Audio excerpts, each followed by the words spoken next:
Hello बच्चों, चलिए प्रश्न पढ़ते हैं। समुच्चय ए, समुच्चय में A N, N belongs to N, N जहाँ हमारी प्राकृत संख्या होती है ए एन प्लस एक बराबर है 3 ए एन। ए एक का मान है एक है, को तालिका विधि रूप में लिखिए। मुख्य अवधारणा, तो देखो सबसे पहले हमारा जो प्रश्न है वो समुच्चय से संबंधित है, तो इसके अंदर हमें बात करनी है तालिका विधि। तो देखो भाई, हमारी तालिका विधि क्या होती है? समुच्चय को अवयवों के रूप में लिखना ही हमारी तालिका विधि है। तो देखो भाई, यहाँ से हमारे पास एक समुच्चय दिया गया है ए, जो कि है A N, N belongs to N, N प्राकृत संख्या है जो कि हमारी एक से शुरू होती है, लगातार एक एक बढ़ती जाती है।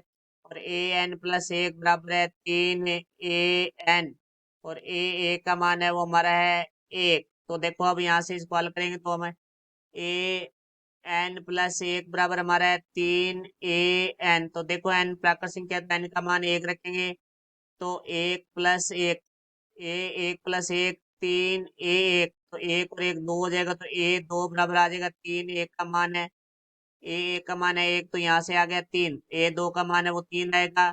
ये मान तब आया जब हमने एन बराबर है एक रखा है।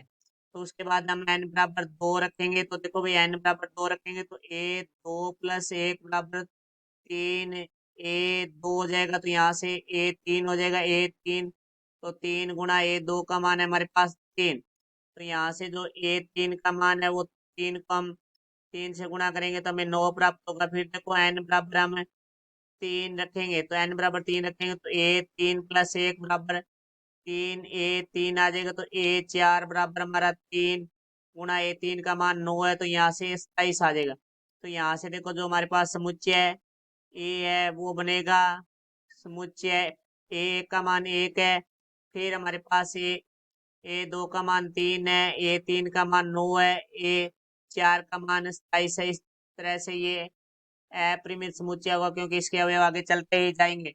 तो ये हमारी तालिका विधि हुई है। हमारे प्रश्न का उत्तर आशा करता हूँ समझाया होगा। धन्यवाद।